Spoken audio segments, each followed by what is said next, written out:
2025 yil 23 iyun kuni Toshkent davlat transport universitetida Dolzarb 90 kun loyihasi doirasida karyera kuni mehnat yarmarkasi tashkil etildi. Mazkur tadbir Toshkent shahar hokimligi, Toshkent shahar bandlik va kambag'allikni qisqartirish boshqarmasi hamda Toshkent davlat transport universiteti hamkorligida o'tkazildi. Batafsil navbatdagi lavhamizda.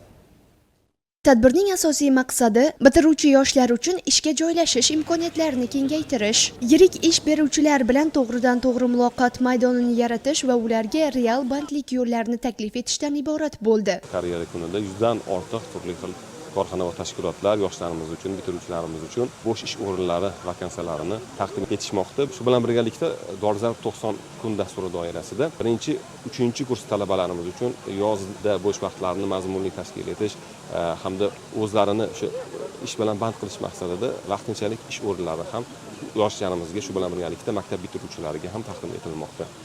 Tadbir davomida ishtirokchilarga bo'sh ish o'rinlari taqdimoti, ishga joylashish bo'yicha maslahatlar, rezyume tayyorlash, frilans va masofaviy ish imkoniyatlari, ish beruvchilar bilan bevosita suhbat, amaliyot o'tash imkoniyatlari, huquqiy yo'nalishlar bo'yicha treninglar hamda davlat xizmatlariga kirish tartiblari haqida zarur ko'nikmalar berildi.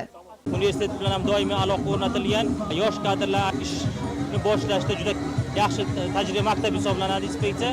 Bitiruvchi talabalar bilan uchrashganimizda orasidan 5 nafari bizada bevosita malakaviy amaliyot o'tagan va o'shalar orasidan o'zini iqtidorini namoyon qilganlar bugun bevosita inspeksiyada faoliyat yurityapti.